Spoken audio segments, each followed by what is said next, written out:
International Models, and Latin American Nationhood. During the time that the ISC was working to institutionalize regular demographic censuses as a normative activity for modern nation-states, the Latin American republics were emerging from decades of post-independence wars or post-Regresso national movements in the case of the monarchist Brazil, and gearing up to tackle the difficult challenges of state and nation building. In the decades following political independence in Latin America, caudillos, factions, and nascent political parties struggled, often violently, for control over these new states. In civil wars, regional conflicts, and local rebellions, they clashed over whether the new states would be centralist or federalist. They clashed over territorial and political boundaries, and they clashed over the power to direct the process of national development. They did not, however, clash over the fundamental type of political unit they would build. The former colonies of Latin America were all conceived as variants of a single kind of political unit, the territorial nation-state. While early modern European states took form through long periods of violent competition among contending types of political organizations, kingdoms, fiefdoms, empires, cities-states, etc., Latin American modern state formation occurred in the absence of contending forms of legitimate political organization. By the first decades of the 19th century, when struggles for independence were waged through Latin America, the once varied field of potentially viable forms of political organization had already been narrowed down to a single realistic possibility, the nation-state. There was therefore no question after independence was achieved and consolidated that Latin American states would take the formal properties of established nation-states. The new Latin American states borrowed constitutional models and legal codes from the United States and Europe. Like France, England, and the United States, Latin American states would have national flags, anthems, libraries, museums, monuments, currencies, legal regimes, armies, and ministries of education and health, with or without actually functioning education and health systems. Also, like other modern states, Latin American states would conduct periodic national censuses of their populations. Foremost on political agendas throughout Latin America from the mid-19th century to the 20th century was the modernization of polities and societies.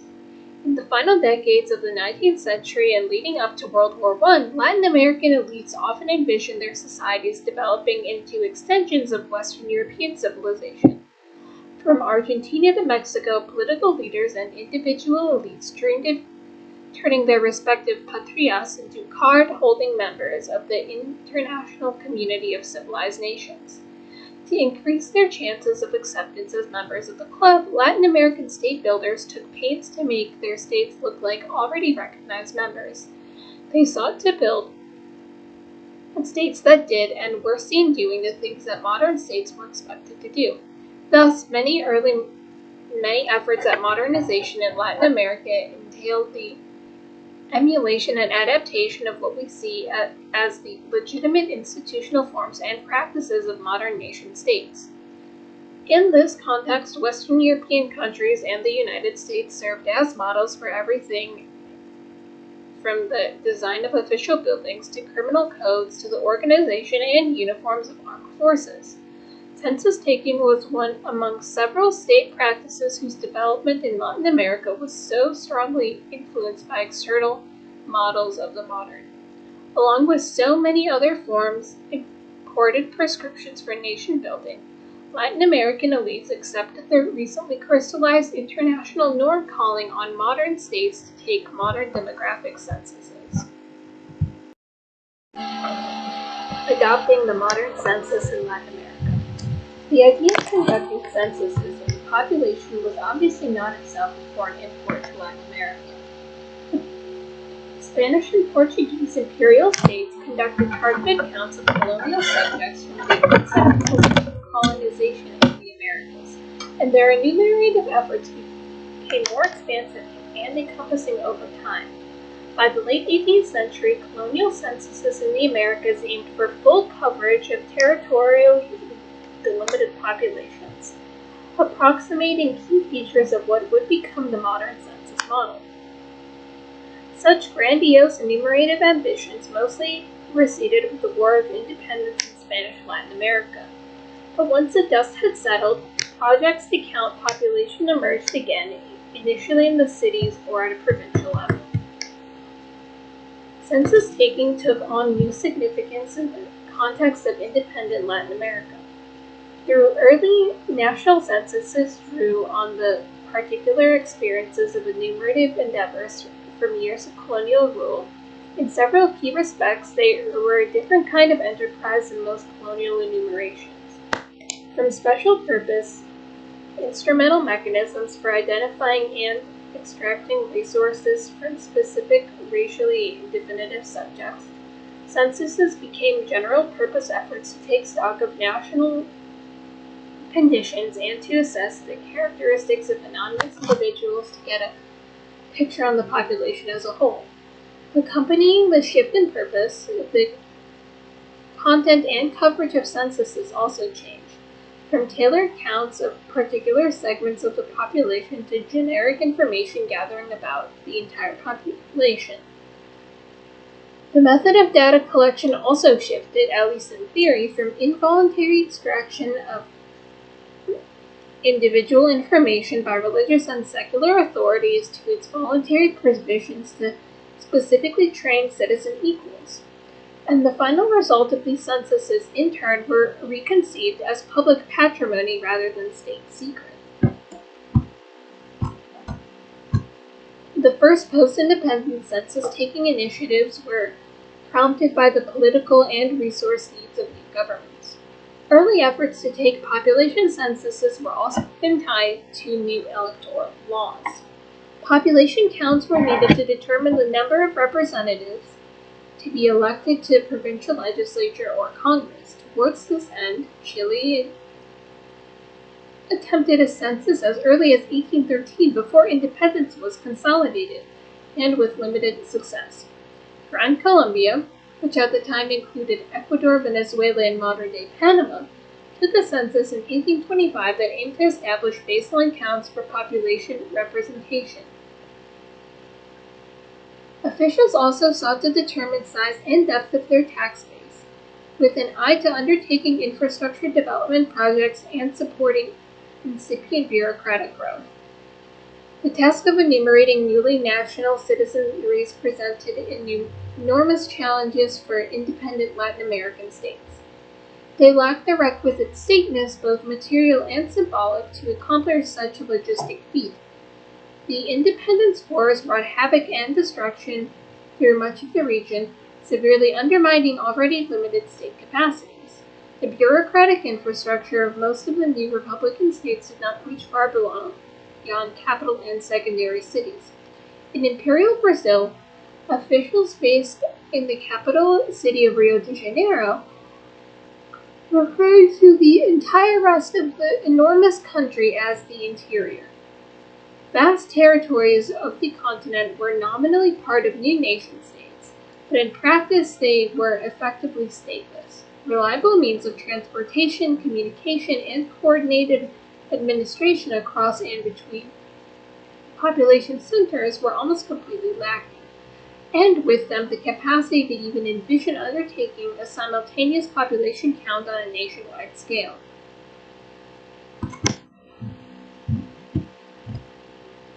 These logical obstacles were compounded by the reticence of populations to cooperate with efforts to count them.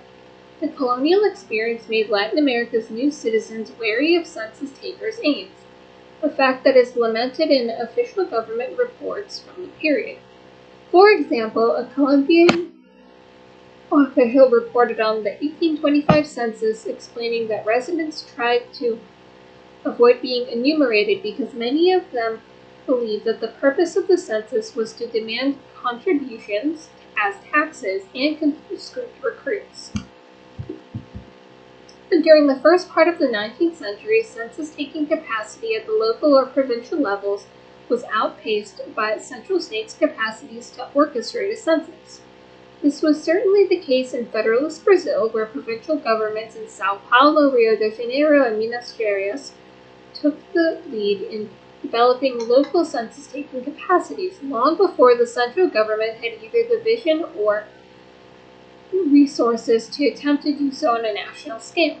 Population censuses in the first decade or the 19th century were mostly partial counts taken in particular towns or regions without national level coordination of timing or content.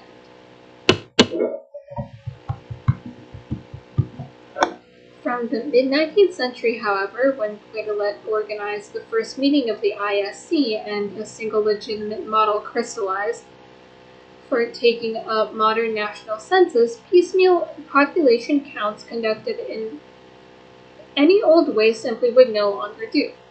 As modernizing nation-states, the Spanish-American republics and Brazil would take modern national censuses. During the second half of the 19th century, Latin American state builders became aware of and increasingly oriented to international standards for how modern census taking should be done.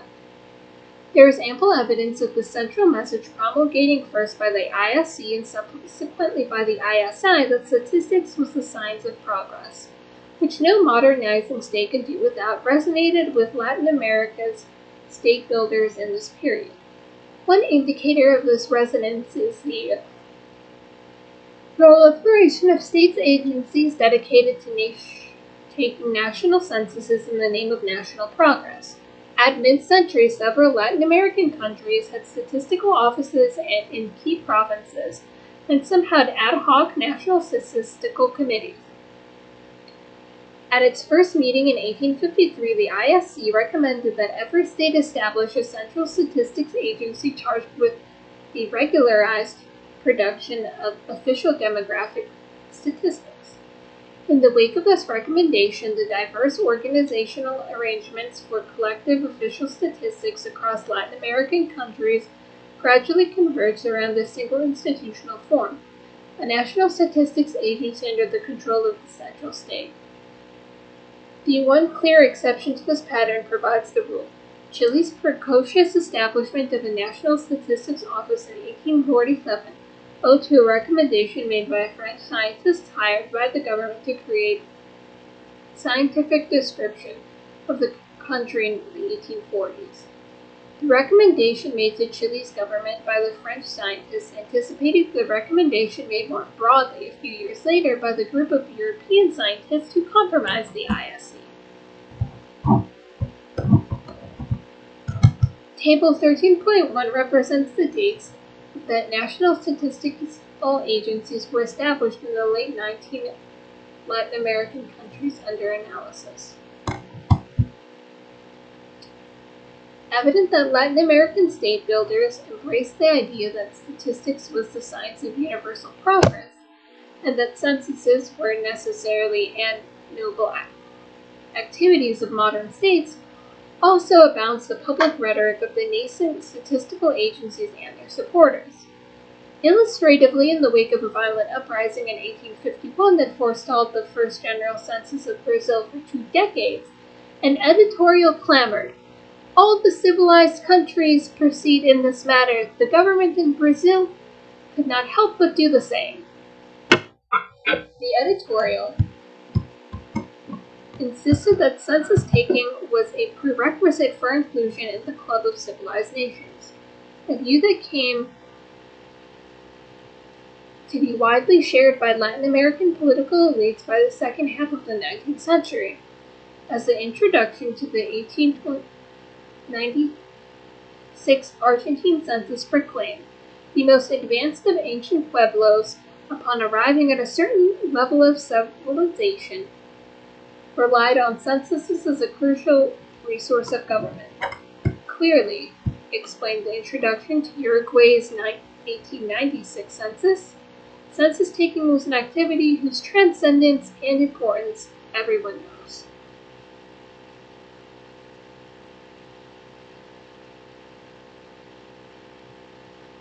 The directors of Latin American statistical bureaus saw themselves as major players in the modernizing project. They also saw themselves as a part of a world movement of similarly enlightened scientists who lent their services to the state for the progress of national societies and of humankind. Exemplifying this view, the director of Brazil's 1872 census declared that the glorious mission of the population census is so noble that the census agents should be considered apostles of civilization, of justice, and the happiness of the peoples.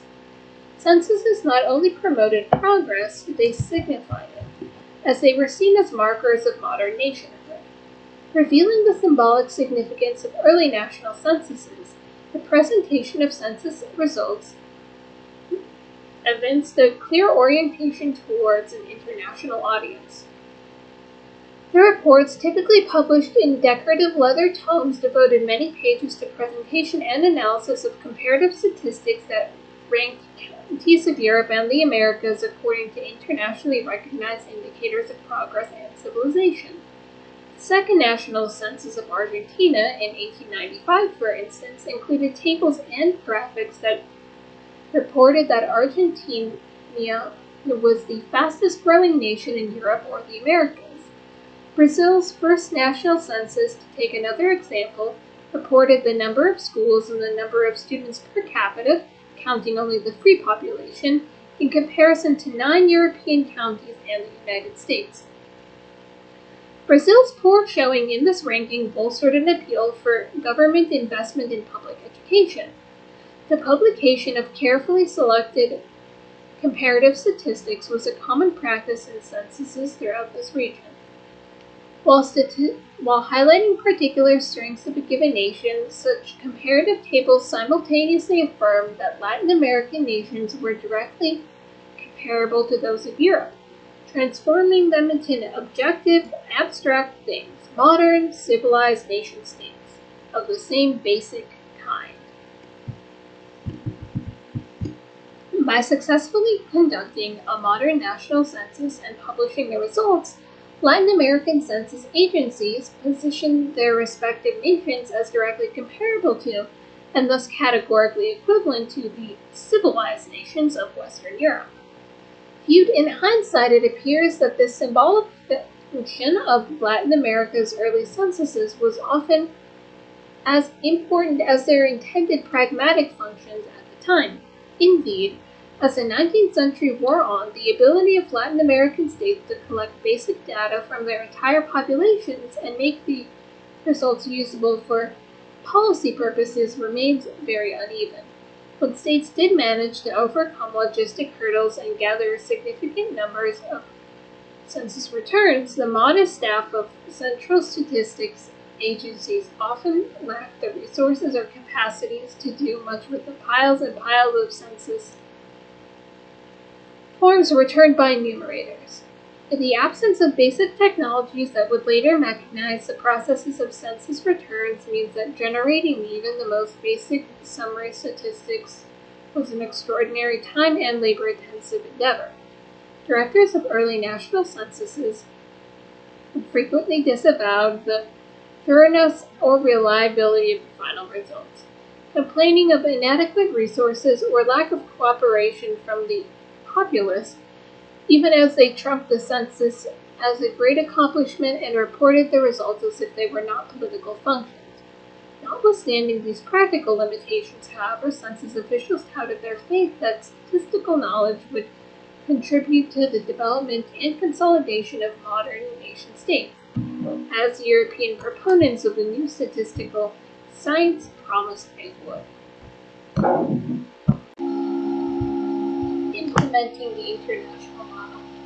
In addition to recognizing central statistics agencies and model censuses as indispensable instruments and indications of the progress of the nation, Latin American census officials signaled their acceptance of specific ISC resolutions regarding census procedures and content. In case there might be any doubt that the censuses conducted in Latin America were the same sort of enterprise as those conducted by civilized European stages, official census reports often have to be made with explicit reference to the authoritative recommendations of the ISC. To cite just a few examples of this practice, in his introduction to the published results of the 1865 census, the director of the Chilean Central Statistical Office included an extract of the recommendations made by the distinguished Belgian statistician Mr. Quetelet. In the 1853 meeting of the ISC, the Chilean director noted that Quetelet's program, which was intended to standardize the official statistics of the European nations, has such close relations to our census that it could almost be said to have been formed according to its indications, without any differences other than those born of the special conditions of our nationality. The preface to the 1864 census of Costa Rica explained that the substance of the census followed the recommendations of the 1860 ISC meeting in London. The first Venezuelan census in 1873 solicited the information that constituted the minimum for a census at the time, according to the recommendation of the International Statistical Congress. At the third, second, and fourth Venezuelan censuses followed the ISC's recommendations closely to ensure the comparison of its data with that of other countries. Indeed, in Venezuela, the importance of following the International Census-Taking Convention was explicitly signaled in legislation pertaining to the 1910 census. According to a 1910 law, the census will take place on December 31st, 1910, and that all its operations will refer to the 12 years on this day. Venezuela thus respected the recommendations made since 1874 by the International Statistical Congress and institutes, and helps facilitate the comparison of its studies with those of other countries. In Argentina's 1914 census, to cite a final example, the inclusion of questions pertaining to fertility of married women was explained by the fact that this topic was prioritized in all of the civilized countries that take censuses due to the initiatives on this subject recently adopted by the International Statistics Institute, the most respected association that exists in this world, dedicated to promoting demographics and anthropological studies in its frequent biennial meetings.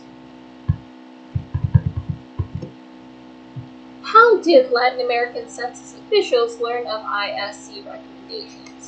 Very few Latin American countries ever participated directly in the International Statistical Congress. The congresses were conceived as European affairs and explicitly organized as such. Representatives from a few non-European countries were invited to the first Congress in 1853. Included were the United States, Japan, and the Ottoman Empire. And invitations were extended to other countries for some of the subsequent meetings. Only 4 Latin American countries ever had a delegate invited to participate in the ISC: Costa Rica, Peru, Argentina, and Brazil. And it appears that in most of these cases, the invitations were either opportunistic or matters of diplomatic etiquette.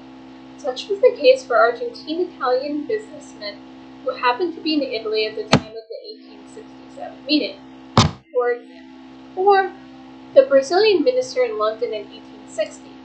With the possible exception of the Brazilian Baron von Varheygen's invitation to attend the 1872 ISC in St. Petersburg, the scientific credentials of Latin American invitees seemed inconsequential to their inclusion in the ISC program, suggesting that their participation was more of a symbolic gesture than a recognition of possible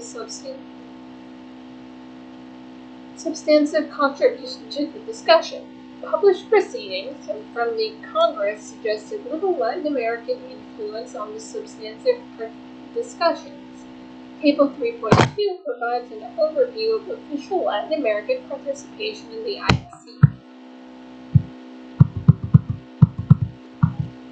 The reports sent by Latin American delegates back to their home governments were one conduit for transmitting ISC recommendations to Latin American census officials.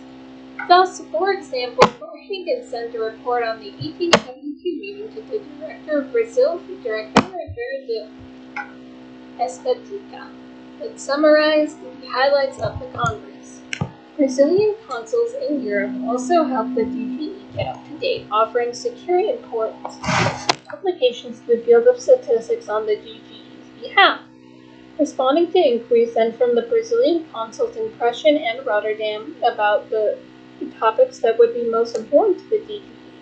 The director of Brazil's statistical agency replied, "For this general directorate, DPP, it would be useful to have knowledge of any and all statistical works of official origin published in all the states of Europe, but above all regarding legislation relative to the census and any statistical works about population. It would also be useful to have the reports of the Statistical Congress. However, for both these and the other publications, it would be very difficult to make use of them if they are written in Dutch or even in German." In addition to the direct transfer of the ISC resolutions via official channels, the latest statistical advances and recommendations reported in the Congress travel to Latin America by established networks of scientists and political elites. Latin America's educated elite frequently studied abroad in Western Europe and became conduits for the selective transfer of scientific theories to their home countries. Influenced by positivists such as Comte and Spencer, for example, Mexico's científicos under the Portefeuille 1876 to 1910 recognized the importance of statistics as an internationally approved gauge of progress and thus began organizing central statistical institutions that would compile and publish reports, annuals, and bulletins on a regular basis. As the 19th century wore on, official reports and bulletins published by central statistics agencies facilitated the dissemination of statistical knowledge within Latin America. The directors of Latin America's 19th century statistical agencies agreed to stay abreast of each other's work at a time would even cross-reference one another in the introductory essays to the published volumes of census results. Taken together, the census volumes produced by Latin America's statistical agencies from the mid-19th century makes clear that the creators were aware of the international prestige of statistics as the state-builder science. The creation of central statistical agencies charged with taking modern national censuses in the 19th and 20th century Latin America was itself fueled by state builders' orientation to the international cultural norm of census taking as necessary state practice, a norm consolidated through the work of the ISC. Latin American state builders accepted the ISC's claim that modern states should take modern censuses, and they accepted the ISC's authority to decide what makes a census modern. They looked into the ISC's recommendations and to the ISI after 1885 for guidance on how states should count human beings within their borders, and they explicitly called attention to their knowledge of the ISC norms and publications of census results.